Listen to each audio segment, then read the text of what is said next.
Bonsoir, welcome. My name is Amélie Bowers. I'm the head of Modern Languages, and together with my colleague Isabelle Depio and our student Emily Turley, we will be explaining to you tonight what the French A-level involves. So first, why choosing to do French at A-level? First of all, because it's opening the doors to not just the French culture and the French language, but to a language that's spoken by over 270 million people across the world in over 5 continents. It's also a door to becoming a more informed person about the world.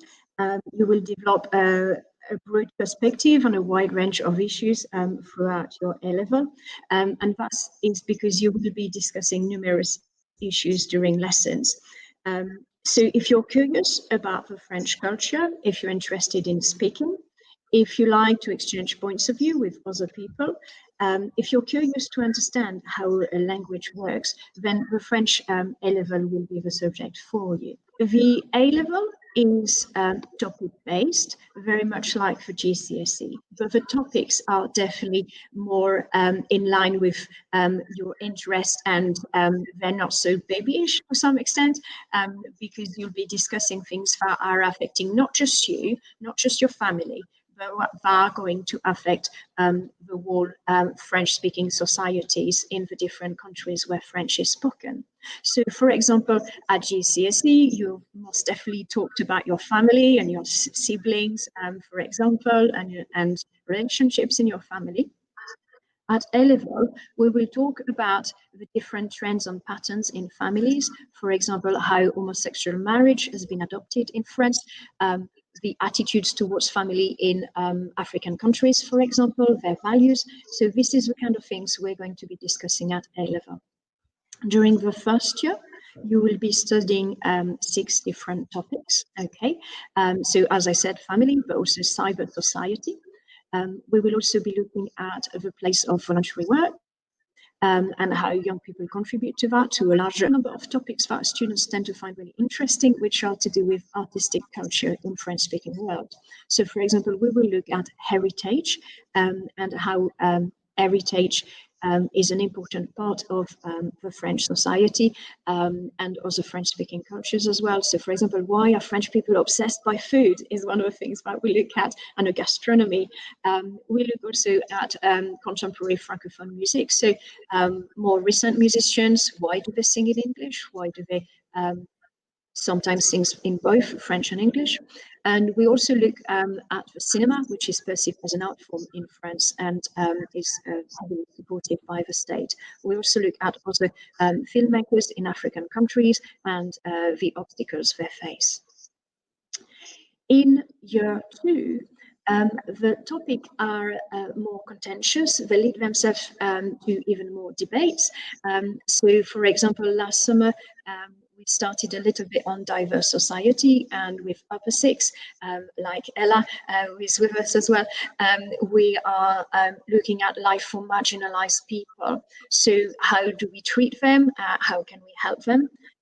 What is the processes? That means that some people, for example, end up living in the streets. We also look at how criminals are treated. Should we leave them in prison is one of the things we debate, for example. And then during the second part of the year, we move on to political life in French-speaking countries. We look at teenagers and politics. So, for example, should young people be given the right to vote, at 16? We look at demonstrations and strikes. They're obviously a really regular occurrence in France. So we look together at how we can how French people are acting towards adversity in the workplace or in public life. We also look at politics and immigration and the different views of different political parties in French-speaking countries with regards to immigration. So these are the main topics that we study, but we also study 2 works. In the first year, we study a film. It's either La Haine or Les Quatre Cents Coups, which is a masterpiece from La Nouvelle Vague. And then in year 13, we study Candide by Voltaire, which is an 18th century short philosophical story, or we study L'Étranger, which is a 20th century novel. The reason we study different books is because we are different teachers in a department, and we've got our own specialism. For example, Isabel is a specialist of a new wave, which is why our students study this film in particular. Another thing that is really interesting in a course and that students really enjoy is the independent research project. So during year 13, students research a project of their own choice. It can be with anything and it can be anything that interests them, as long as it's related to French culture or French-speaking culture or French-speaking societies as well. Some recent examples, for example, are studying the works of a specific author, or why Asterix, which is a cartoon, is so popular in France. Some students study the impact of feminism in French societies. Some students look at the impact of the fight in Paris for the environment and how to protect the city. So there is a massive range, and any interest can be catered for there. So students really enjoy that freedom in researching it. A bit more about the lesson and what it looks like on a day-to-day level. So on a day-to-day level, in our lessons, you will have varied lessons. They're also challenging. We always speak in French in a lesson because we found that this is the best way for students to become fluent rather quickly in the language. The lessons are varied because we will do a range of activities. Once a week, you will go in our language lab, which you have a picture of, so that you can practice your listening independently. This is one of the requirements for A-level. In the exam, you're on your own with a tape and you're able to pause, fast forward or rewind as you need to answer the question. So we give you lots of practice for that. You will work individually, but also in pairs or as part of a group. For example, in year 12, you deliver a revolutionary speech, pretending to be leading the French Revolution, which students really enjoy. We do group work, debating as well. So there is quite a range going on. We will be doing mostly some speaking and some grammar in our lessons, some reading sometimes as well. We tend to keep the writing for our home because it's a skill that takes a little bit longer to develop. You'll be, of course, encouraged to develop and share your ideas with others as we discuss the different topics.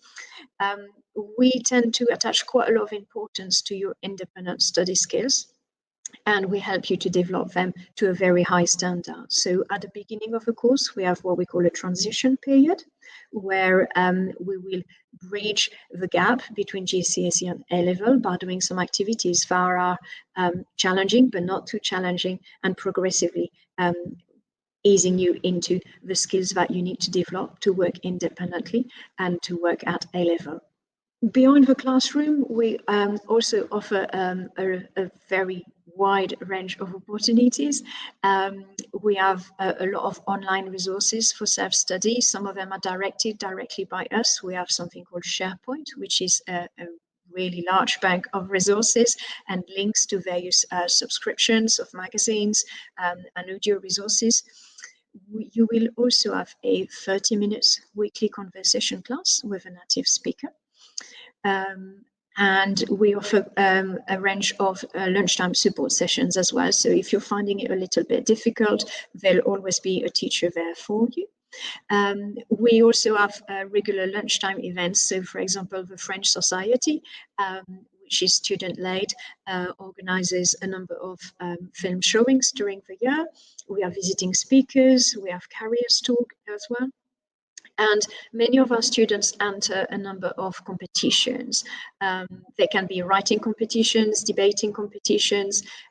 Every year we raise some money for Médecins Sans Frontières by speaking a foreign language throughout the college day, for example.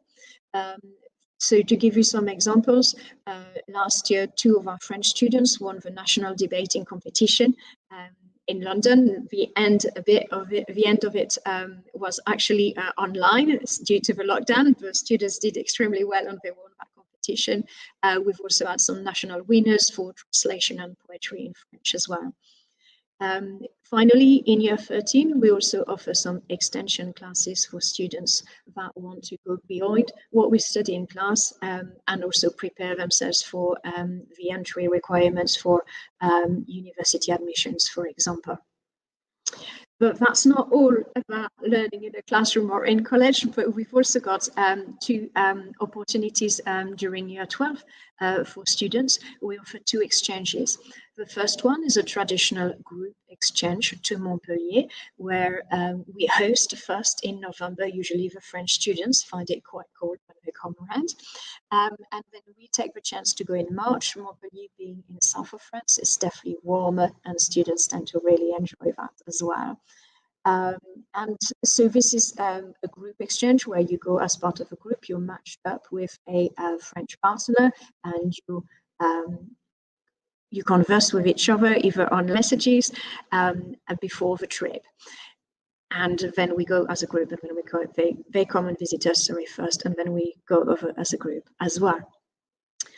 The individual exchange is different. We've got an historic long-standing partnership with a school in the city of Paris, and we match students with their partners, but they do all the travel and the organization of the trip by themselves. In both cases, students that take part are extremely happy with the exchange and tend to form links that go way beyond the lapse of the length of your 12, and they carry on in year 13 or even sometimes before. After that, they carry on much longer. So we've got students in their 20s that are still in touch with their partners. So these are some of the opportunities we offer to all students.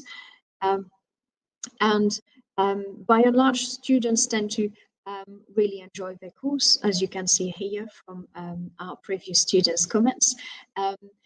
It's really important to remember that studying a language doesn't mean necessarily doing it at university afterwards. Like Arundhati, who is on the left, you may carry on to do that, but you can also carry on with the language as part of a degree, as a dual degree. So for example, Sam did law with French law, or you can just not carry on with it, but having done a language at A level then opens you the door to spend a year abroad, for example. You can also carry on doing a study of a language as a module, as an add-on to your degree, for example, and this is what India is doing, for example. So in terms of what subject do I pick to go with my French A-level, any subjects will work. In classes, we tend to have students that are doing sciences, for example, but are also doing a modern language because it gives them a little bit of a change. They get to chat quite a lot. We get students that are doing humanities and who like the fact that it's a little bit more practical, it's a bit more applied than writing essays all the time. So any subject will really work quite well with your French A-level. It's also worth pointing out that employers value enormously people who have language skills. They value them because usually when you speak a foreign language to that level, you've developed some very strong communication skills that helps you in a workplace. You can communicate very clearly. You're also quite adaptable. You can change points of view quite quickly. You're more flexible in your outlook to the world issues as well. So it is important to carry on if you're enjoying a language at GCSE. If you are working at a grade 6, that's all what you need to join us on an A-level course as well. And it's worth knowing as well that most universities, if not all, are considering languages as facilitating subjects, which means that it's always recognized for us by selective universities as well. as you can see from our past results, students are doing very well with us and better than in a national picture. And from their A-levels, our students tend to do quite a range of courses. As I've mentioned before, some of them are doing languages, but some of them are doing things completely different. For example, archaeology. We have one student in year 13, for example, this year was going to go on and do archaeology as well. So there is quite a range of courses you can do at university on the basis of what you've done for your A-levels in French. Now we've got our two students. I'm going to hand over to Emily first, who is going to introduce herself, and then Ella as well. Hello, my name is Emily Tole. I take psychology, sociology, along with French, which actually I really enjoy all three of them, and they work really well together. Hi, I'm Ella. I do French, maths and drama, and I'm also applying to French at university this year. Thank you, thanks a lot. Emily, can you explain what you're going to do at university and why you decided to do French in the first place? So I'd like to take law with French law at university, mainly because I want to take a year in France, and I decided to take French at A-level because I wanted to broaden what my French is, because my parents are French already, so I can speak French fluently, but I wanted to really broaden my writing and my reading, because I never learnt how to write in French, so it's been really interesting. Yeah, so I'm applying for French and German at university, but beginner's German, so I only do French A-level. And yeah, I've really enjoyed doing French A-level. Yeah. Thank you very much. Thanks a lot. We'll move on to the question and answers now. So the questions are, can students choose which book to study out of the two? So I'm afraid no, it's like for the film, we are specialists of our own literature book, so it will depend on which teacher you have. For example, Madame Depieux knows very well l'étranger and existentialism, which is a philosophy pertaining to it. My specialty is Voltaire and the 18th century, so I'm afraid you don't get to choose which book you're going to study. Okay, another question is, how many pupils are there usually in a French class? So that varies. It's usually between 20 to 16 students in a class. However, in some classes, it can be as many as 24. Okay, that answers one of the questions, which was how big are the classes? But we have one further question, which is, if you want to do a language at university, do you need more than one language at A-level? No, you don't. So like in Ella's case, for example, we're going to do French and German. As long as you've got one to start with, many universities offer courses at ab initio, so from scratch, and they'll basically build onto the skills you've learned during your A-level to help you get started. So for example, we've got students that go on to do Mandarin ab initio, and the requirement for these kind of courses is just to have done one language at A-level. Yes, so we have a few extra questions. How many French lessons do you have per week? Yes, so you will have 4 lessons a week. That's the same for all the lessons across the college, but added to that is your 30 minutes conversation class as well. So the lessons last 65 minutes. So that's how long you will be in lessons. Okay, so a few more questions here. Is it one teacher per class? Yes, we're going to be one single teacher per class and not sharing groups. Sometimes we have to because of timetable constraints, but most of the time it's one teacher per class. Okay. What is the transition like between GCSE and the A-level? So to help you with the transition, because it is a step up, for example, as I've explained before, we will speak only in French in a classroom initially and throughout the course. We do initially a transition period, which lasts about 4 to 5 weeks. In this transition period, we build from what you can say, what you understand in terms of reading and listening at GCSE, and we start some of the topics that are going to come back during the year. So, for example, we look together at the wine industry in France a little bit. We look at some of the French values, such as liberty, equality, fraternity, and how did they come about in the revolution, to help you understand French society as it is nowadays. Can you choose your tutor or teacher if you particularly want to study a specific book? You can put in a request at admissions.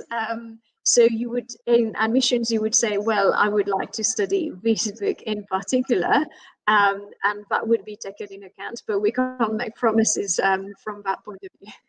Okay. So are teachers always native speakers? No, in the department we are 3 teachers, and 2 of us are native speakers, but our third colleague, Madame McFarlane, is not, so not necessarily. Okay. How much harder is it? Sorry, just actually one question has disappeared. What are the exams like at the end of the course? So at the end of the course, you will have 3 exams.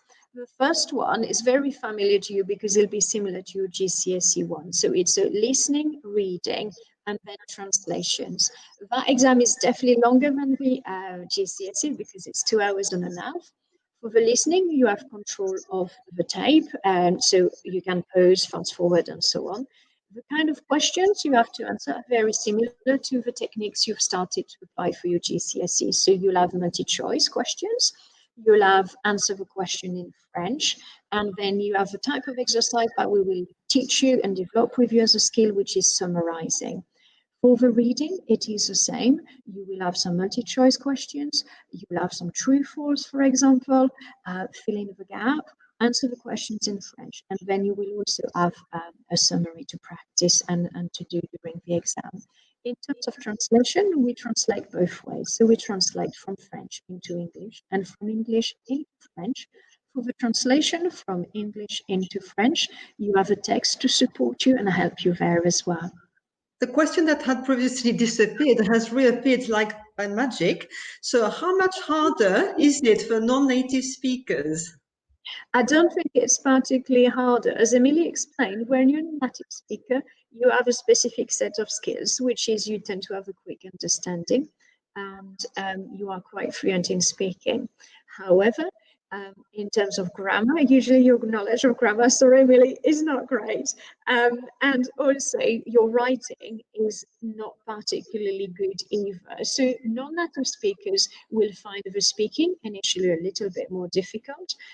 They might find the listening and reading more difficult, but they come in with a massive advantage in terms of grammar. And at A-level, a big difference with the GCSE is the precision. You're being asked to be really accurate, you're being asked to be really precise, and because you've learned the rules throughout your GCSEs and afterwards, you tend to win that fight quite quickly as well.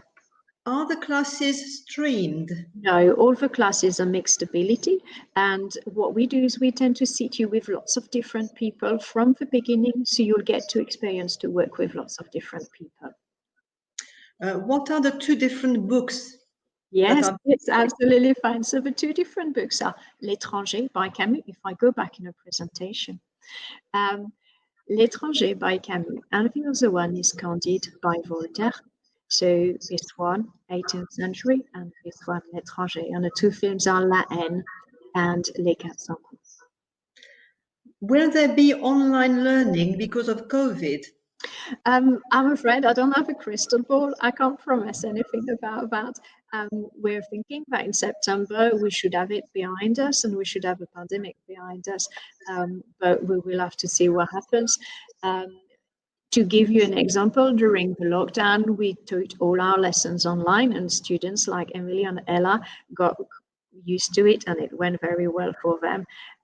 So we are prepared if it was to happen again, but we're not thinking it's going to happen. There was one last question, but it has disappeared, but it was about the 2 films. What were the 2 films? So the 2 films are La Haine and Les 400 coups. Oh, there are a few more questions coming up. Okay. Just now. Do you write a literature essay in French or in English in the exam? No, you write it in French. And what we do during the year is you will start with small pieces of writing to develop the structure. In French, we like to be really structured. So we'll train you on how to write structured paragraphs. And then we do that when we're studying the topics initially. Then when you study the film, we will build on from writing some separate paragraphs into building to a full essay. So somebody has written, I'm thinking of taking both French and Spanish. Do lots of people do this at Hills Road, and do you recommend it? Yes, so every year we have about 20 students who are doing two languages together. So either French and Spanish, French and German, German and Spanish. French and Spanish is the most popular combination.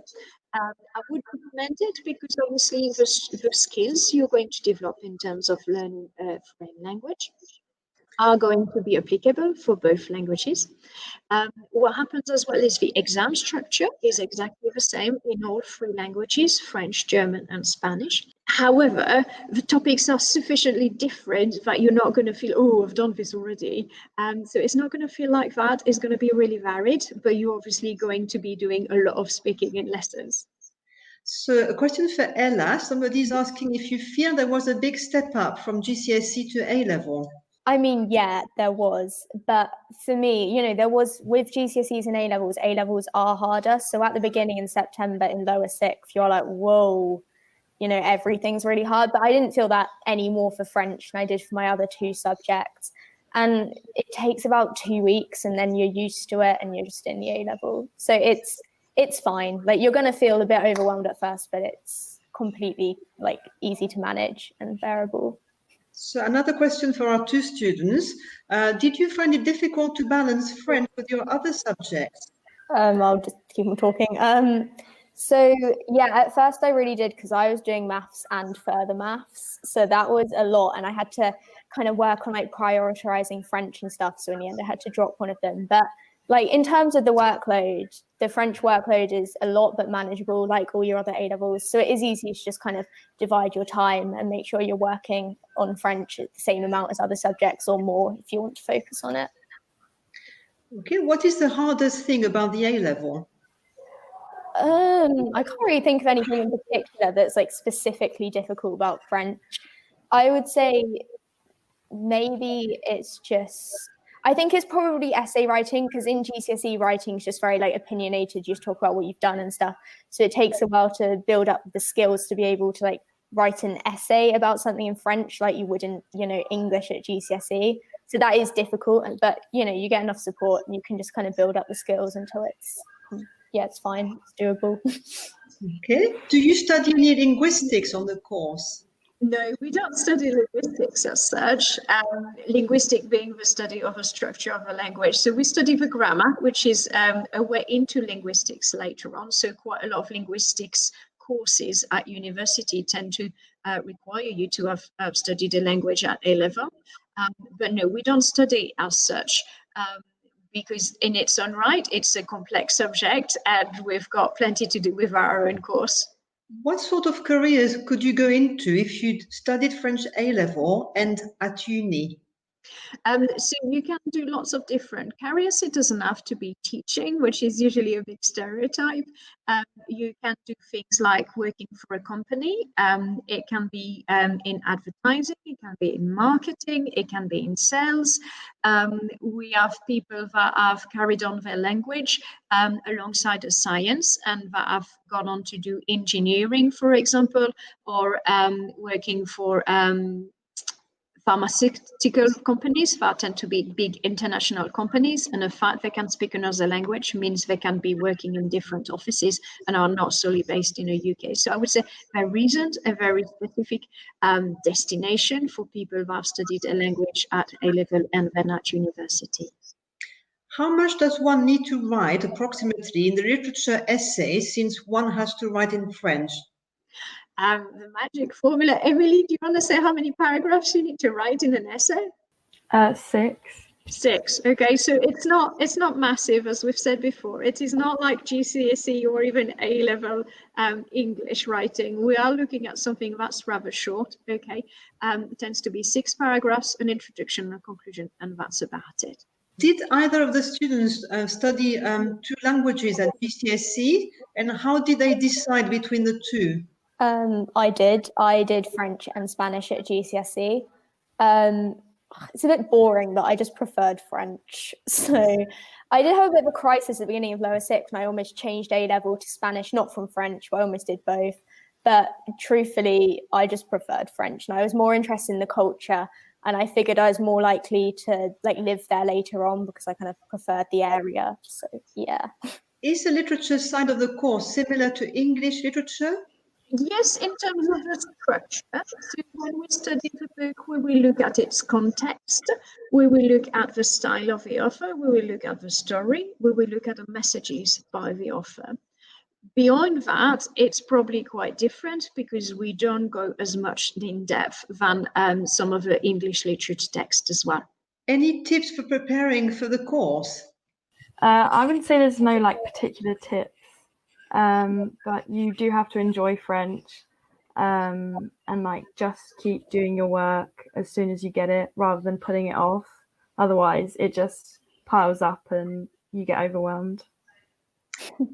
Did either of the students go on the exchanges which were offered?